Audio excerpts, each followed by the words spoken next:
So, hello and welcome to BGSA Black Business Week. We have today Letitia Franklin. We're going to talk about her business, Gratified Grad. So, Letitia, do you want to introduce yourself? Yes, thank you so much for giving me the opportunity to talk about my business, Gratified Grad, where it's my goal to help you graduate with gratification. I'm currently a fifth year graduate student in the biochemistry, microbiology, and molecular biology program. And the start of this business really came because when the pandemic hit, I was not given the opportunity to mentor in the same capacity that I was doing before the pandemic. We were all quarantined, we were all sitting home. So I wasn't getting to interact with students. And I have a need to help students through issues and discuss just what is it like being a student? How do we navigate these things? And so that's where the birth of this business idea and my YouTube channel, which is attached to the business, came from. Okay. Yeah, that is a really great place to start from, actually, in talking about your business. What were your motivations? So you were saying during the pandemic was when you really started it, but what kept you motivated to start that business? I definitely see a need for it. There's not that many people trying to figure out how do we improve the underrepresented student experience in terms of transitioning into graduate school as well as matriculating through graduate school.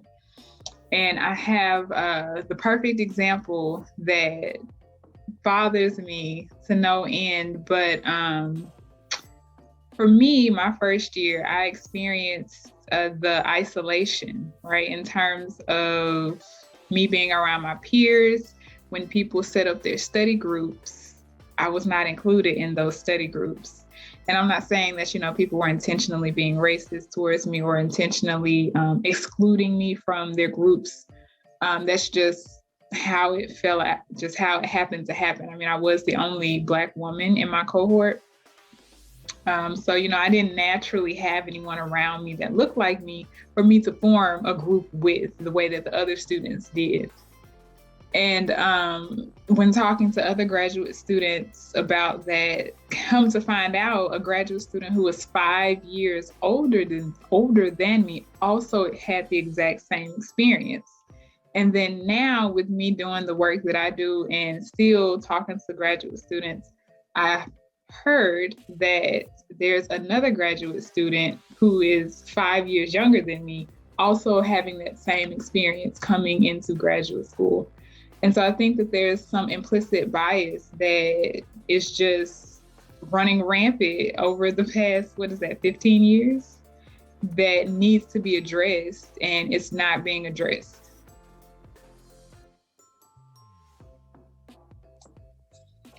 Wow. So that definitely is taking a struggle and actually trying to build a model around it, a business model to help students. And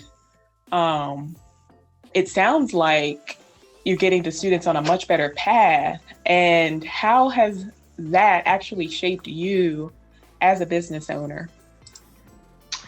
So it has the business world, the YouTube world, the working and just appealing to people world is so different than academia. You have to figure out what are the trends. If you want to have, a good following, if you want your videos to be seen and to catch traction.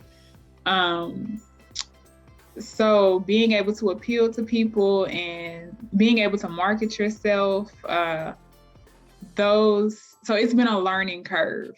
I will say that to begin with. It just has been a learning curve, and I like to learn. And so the fact that, I've had to figure out what does this other world look like was a motivation in itself, because it's always like, oh, so this is what people do, or this is how people use their SEOs, which is like the search engine terms and operators and things like that. So that was a motivation in itself. But in terms of the framework of my business, it was pretty broad initially. And I've now come to narrow it down to, because I mean, there are a number of avenues that you can take to tackle this issue that we're seeing with the comfort of underrepresented students. But I have decided that I want to work with the students themselves and empower them. I've heard this from multiple other students. We come into graduate school, and because a good number of us, we are first generation students, we don't know what to ask for. We don't know what to expect. We don't know what we put more limits on ourselves than limits that actually exist, or even limits that our our highly represented peers, they don't put those limits on themselves. And so my goal is to really empower the student, to help the student feel comfortable with what their boundaries are, establishing their boundaries, right? Like, one of the biggest things that I said I would not do is work in a lab 60 to 80 hours a week. Like, that just wasn't going to happen. I refuse to let that be my story, but I still hear students who work 60 to 80 hours a week in the lab, and they complain about it, right? So how do you get to a position where you can advocate for yourself and feel comfortable advocating for yourself? So that actually leads up really well with my next question, because in terms of advocating for yourself, that can't be easy, right? So what are some trials and tribulations do you have with running your business, either helping other people or within yourself, right? Because we're still in grad school, navigating the same thing and helping other graduate students. So yes, it is difficult. My first 2 or 3 years, confidence was the main thing that I needed to build in myself. And luckily, I came into graduate school with an amazing advisor who gave me the freedom to build myself, right? To become my own version of a scientist. And I think that ability to create myself as I please, it kind of spilled over into other areas of my life. And so I kind of use that same model with how students can empower themselves, right? Figure out what works for you. What are you comfortable with? Because at the end of the day, no one can take care of you the way that you can take care of yourself, right? So, and sometimes people just, they will ask and ask and ask and take and take and take because they think it's okay.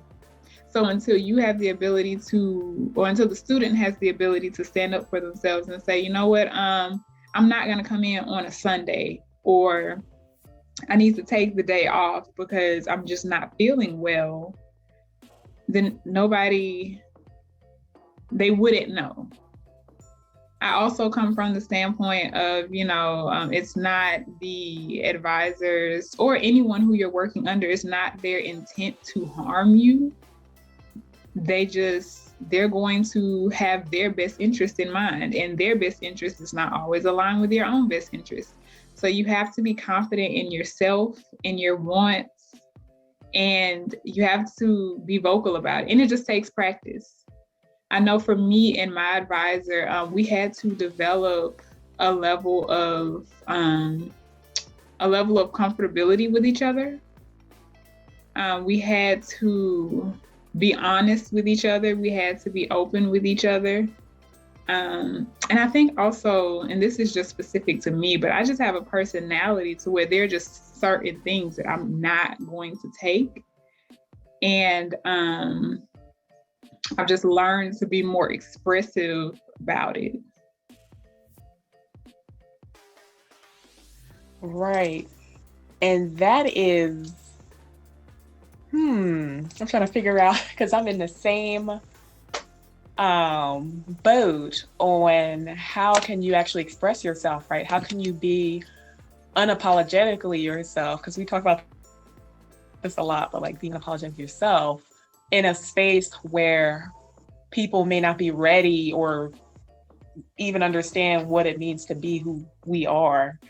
And it's like, look, I can't constantly change myself to make other people feel comfortable or something along those lines. Confidence for me is being your authentic self and living in that. So yeah, that's really, really good to hear. What was your biggest triumph so far?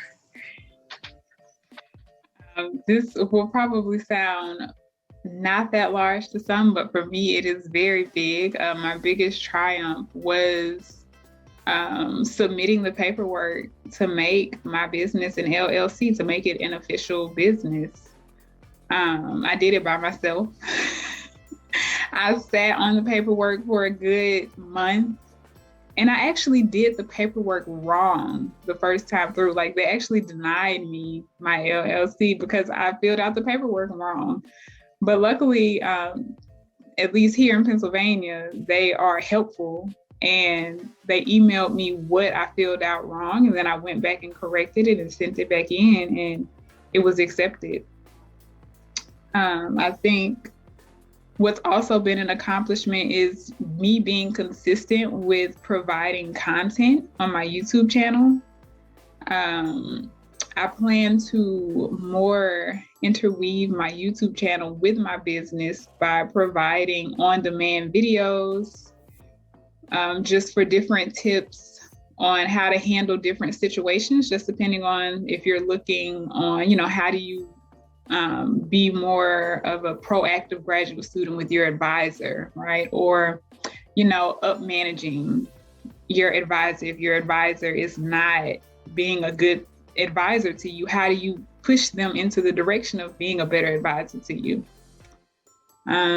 So yeah, having content, constant content, good content, and just submitting that LLC paperwork the correct way. Yeah, I gotta say, that is really an accomplishment to be doing all of this, especially in the middle of a pandemic, to actually start the business, start the YouTube channel. How are you able to balance everything? So I've been hearing this trend and a lot of other people who have started their businesses, and, what is balance really? I have come to where I do things when I have the ability to do them. In that same thought process, I don't procrastinate on anything. So in order for me to just do things when I feel motivated to do them, I cannot procrastinate on anything. Like, I can't wait until the day before and then hope that I'll be motivated to do it, because 9 times out of 10, that's not the case. And I'm not producing in my most creative way. So I'm always keeping things on my mind, and it just works out to where there's a moment where I'm like, oh, you know what? I can finish this task and I can get into flow with this task, be it with my research, with my writing, with my YouTube editing, or just with, maintaining and doing maintenance on the channel. Whenever I get that energy to work on any of those tasks, I do. And then I also have to listen to my body and stop when my body tells me, okay, we need to step away from this. I find that, you get into a good flow and you're like, oh, I'm doing so good. Like, why would I stop? But your body nudges you. It lets you know when, you have done enough and it's time for you to move on to your next task. But, it's hard once you're getting into that flow and you're thinking, oh, I can produce so much, but that can actually lead to become more negative than positive, because then you begin to exhaust yourself. And that's when I feel imbalance comes in, is when you start to exhaust yourself.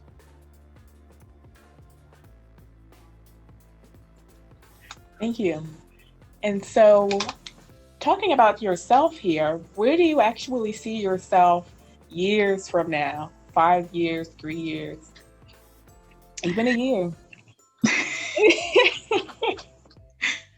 That is a very good question. To be honest, I don't know. I do see myself graduating. So hopefully within the next year or two, I will graduate with my PhD. And I would be ecstatic if I got contracted or got hired by the Big Ten Consortium or by the Ivy Leagues or by any of the grant producing entities that work with graduate programs. Because that, for me, that's where I would be able to create and facilitate real change at a large scale level. I mean, I could start with Penn State, right? I could start with my department and maybe work within my department. But at this point, I feel like we're too far in for me not to go big. Like, it's too many students who have the capability to be in graduate school right now who aren't because of those minute barriers or those small things that just nobody ever told them. Like, there's so many things that I have learned just by trial and error that if I had have known, like if somebody just told me and had a conversation with me, it would have gone so much smoother and it would have been so much easier, which is the whole point of my YouTube channel, is to share those little things that nobody ever told me, but I figured out the hard way. That's actually really good and interesting to hear, to build a structure, not necessarily just for one university, Penn State as an example, but for multiple universities. You know, I'm over here envisioning that you would actually have mentors under you who can then run at the satellite positions or whatever, something like that. And like a lot of students would actually be helped. So it would be a group of people helping the students, and you've trained that group to facilitate that student need to actually get those types of resources. Because I've actually been in grad school at another university, no name, I'm not going to mention University X, and I dropped out of my PhD. And yeah, it was a similar environment to what you were talking about earlier, where it is harder to study if you're the only one and the people are studying in their groups and you're the only one. My example was I was the only one in my lab. People were grouped up in lab. You got to do everything on your own. No one's really going to train you. And yeah, it's very isolating. And yeah, when no one looks like you, it's really hard for other people to understand where you're coming from. So this is really important. And I think it crosses institutional borders pretty easily to really address the needs of many graduate students. Like, are you considering STEM graduate students in specifics, or are you considering humanities, other fields as well? So there are some things that, I can provide advice on that goes across fields, that's not area specific. But then because I am a STEM student, I have a closer connection to the experiences of STEM students. And I just have more interactions with other STEM students to understand and hear the kind of things that they're going through. But yeah, I definitely don't limit who I can help serve to just the STEM students. And also something that came to mind as you were speaking about whether or not I would have other mentors or other mentees underneath me that then go off and become mentors versus me working at the institutional level. Mm-hmm. I want to do both. Right? So I only have a certain bandwidth. So I have people who I mentor regularly, I talk to, and my hope is that they will then go and mentor and help other people, Not necessarily, I don't have a business model or plan behind that aspect of the mentoring, but that would be the working from the ground up. So getting the students to set their own boundaries, getting the students to be more confident in what they feel they're capable of doing and handling, and having those discussions with their advisors that, you know, are considered taboo or disrespectful, or, you know, whatever words you want to use, when in actuality it's our health that we're talking about. Like, and so you shouldn't feel like you can't have that conversation with your advisor because they may look at you as if you're not working hard enough. Like, no, that it's you and it's your life. And I've noticed that, and this is an aside from the question that you're asking, but I've noticed that older graduate students don't have this same problem. And it's, I think it really is an age dynamic, to where if you're younger, the advisor just feels like they can have more control over you, and they feel like you're not going to push back. But in conversations that I've had with some of the older graduate students, an advisor would never tell them that they need to be in the lab past 5, 6, and 7 o'clock at night, that they need to come in on weekends. But then also it's the thought that the advisor probably knows, if I tell this older student that, they're going to tell me no. Whereas the younger student is less likely to feel like they can say no. And that's one of the things that I really want to change, is that if the student feels like it's something outside of their comfort zone, they should be able to say no.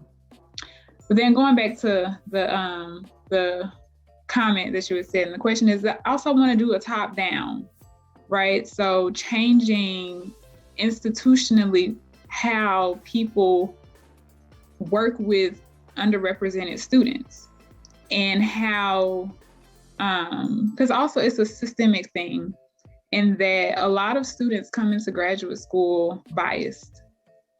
Like the number of students in my cohort who had not had to interact with Black or brown people just amazes me.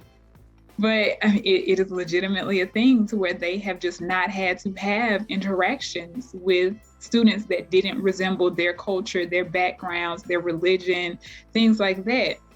And so in that light, that creates an implicit bias. Well, whose job is it to make people aware of that implicit bias? I think it's both, right? It's on the institutions and it's on the students themselves but it shouldn't just be the sole responsibility of the person being impacted by people's bias.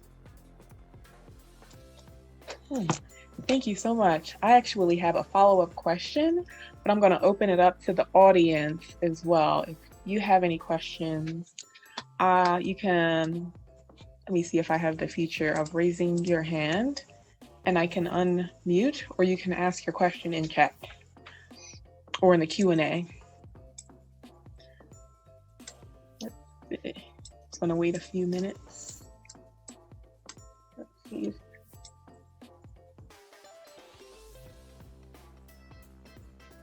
All right.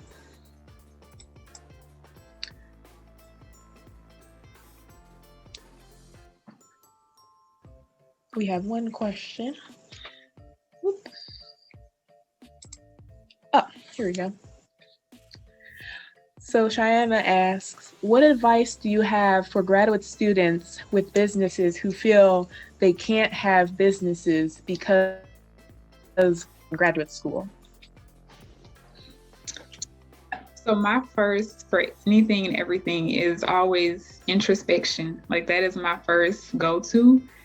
And why do you feel like you can't have a business? Is it because of the pressures of graduate school? Is it because someone has told you that you can't have it?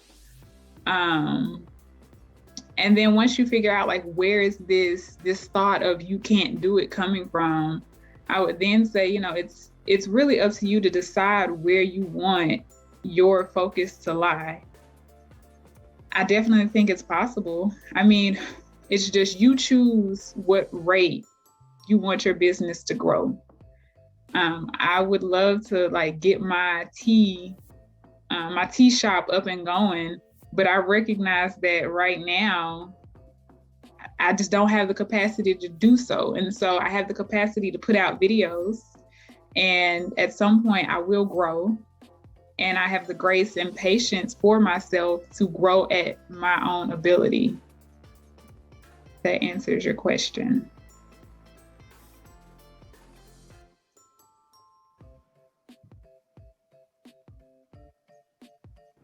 Oh, can you hear me? Yes. Yeah. Hey, so basically, the question is more so geared towards how you feel your advisors would, or like your department will react to the fact that you have a business, or whether they feel like you're taking your degree seriously, your program seriously, or like, well, that's basically it. Right. I actually didn't have that concern, only because I was confident in my work. So it goes back to, you have to be confident in what you have done so far. People, they use this analogy of saying like the professors are like sharks, when they sense blood in the water, like they attack. If you show that you're uncertain about what you're doing, or if you show that, you can't handle it, they will be more likely to question you on what you're doing, from my experience and from what I've seen, versus if you're doing your work and it's not impeding on your ability to produce, then, they shouldn't have a problem. It's not on their time, because they don't own all 24 hours of your day. So you have the ability to do what you want to do in your free time. I agree. Thank you. I actually have a follow-up to that. Did you tell your advisor about your business? I did not, actually. Oh, I didn't know that. So I do know some people who have the conversation with their advisor before they start their business, and let them know that, hey, I am starting a business, and it's not going to interfere with my work. But me personally, I really didn't tell anybody when I first started my business. And it was just more so going back to, like, that was one of my greatest accomplishments, is simply just submitting the paperwork. And so now, of course, I'm starting to be more vocal about my business and tell people about it. And surprisingly enough, the college has been extremely supportive of my business and what I'm doing.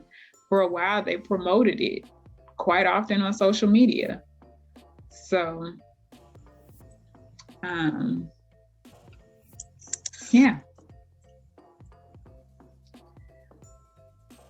Does anybody else have any questions? Feel free to type in chat, or I can have you speak. Let's see. I do have a follow-up question, and this is kind of academia related, but how has your PhD shaped your business? So the process of going through academia, have you actually had a transference of skills into your business from this just academic experience? So I can answer that question in two different ways. I will answer it first off saying that everything that I say in my business are things that I practice in my real life. So my business is not separate from myself in any way, shape, form, or fashion, right? Like, I am literally sharing my experiences and how I have learned how to navigate through those experiences, and how I have coped with the different things that people, us as underrepresented students, experience. But then on the other way that I can answer that question is my ability to critically think. And as a scientist, as a PhD student, we are trained to think. We are trained to problem solve. And so if anything, from being in the academic setting, it has caused me to be more aware of the problems that we experience, and then kind of put me in a position to problem solve and like, well, what are some mechanisms that we can do? And it has caused me to seek other avenues, right? So, I talk to therapists. I go to different sessions where they give different tips and skills and life hacks. But then I also have the lens of understanding that, some of these skills that are given don't completely fit the Black student experience. And I think that that's like the biggest issue, is that people tend to think that, if it works for the white student, it'll work for the Black student. Or, we have these resources available, so therefore it should be able to help everyone. And I'm coming to find that that's not how a good number of Black students feel. And so then, that got me to thinking, well, what is the problem? Because the information is the information, and the information can be very helpful, but it's how do you relate that to the person's life? And that's what I've seen that's missing, is that some instances things are not being related to people's lives, so they don't know how they can actually use that information.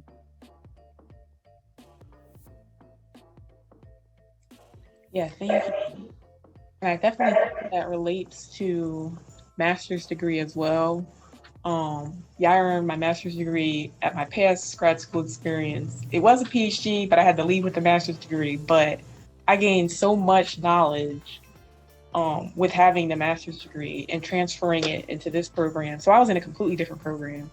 But yeah, critical thinking was definitely one of the skills that I transferred over with the master's degree. So yeah, I definitely connected with that point. Does anyone else have any questions? Let me check. I actually have questions for those who are attending the call, or a question, not questions. Sure.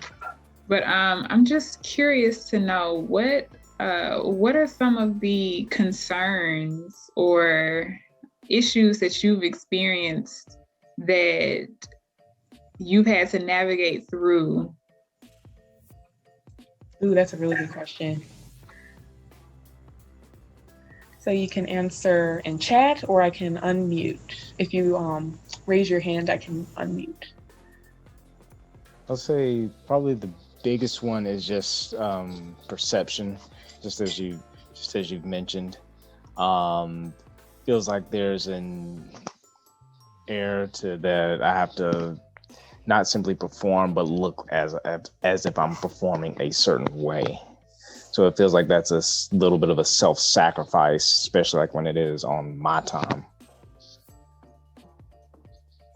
Oh, okay, so we have a question in chat.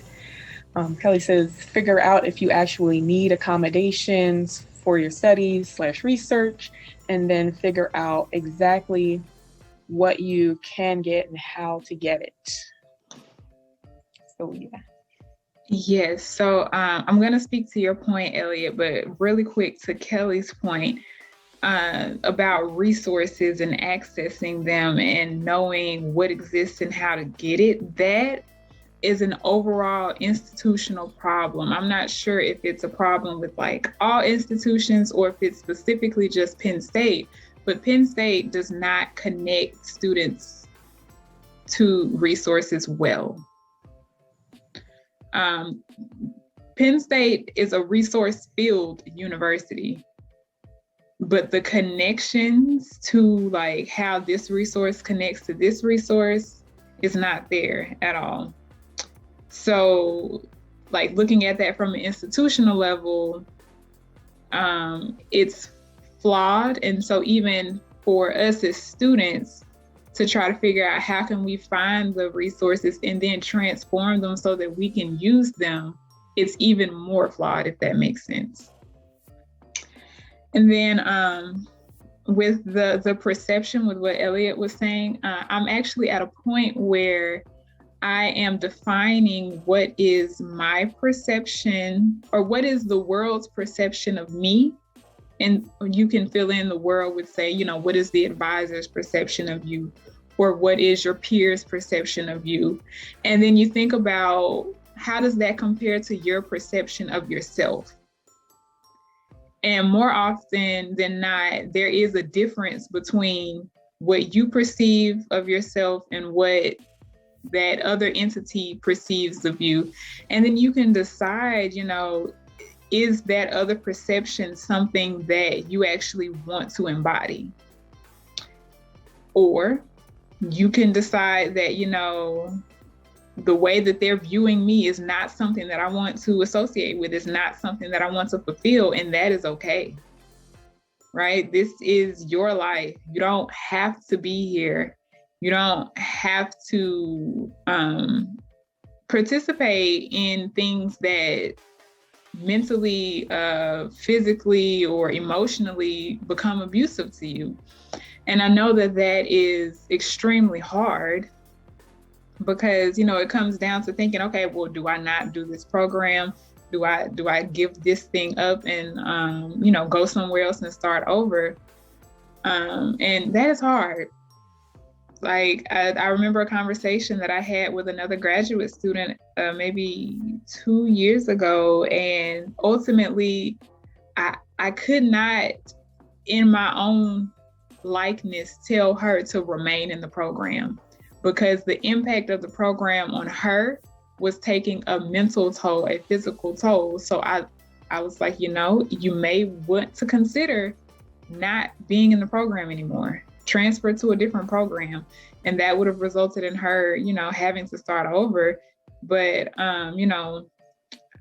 sometimes it takes those hard realities. I mean, even I think Lanisha has spoken about this a lot and saying, she had to leave her program and come to a new one. So. Yeah, so I dropped out of PhD, partly because of the identity issue, where someone else was telling my story for me and what they wanted me to be, who they wanted me to be, and it didn't fit with what I wanted in my career. I think at one point, my old advisor said, maybe grad school is not for you in general. And I was like, oh no, I plan on staying in grad school. It just won't be here. And I finished this degree. It just won't be with you. So yeah, I had to make some moves. Because people, that's the danger when you open yourself up to other people's perceptions. They can change. Their perceptions of you can change, and it may or may not be, in your best interest.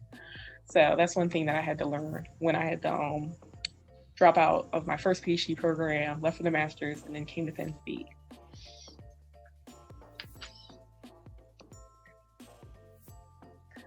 So we have 4 more minutes for questions, if anyone else has anything. Or comments. Oh yeah, or comments, definitely. Kelly says, great job, Letitia. Well, I need some water. So yes, kudos to Letitia. So I am going, let us know when you're selling stuff so we can buy it. Oh, that's what Kelly said. Oh, thank you.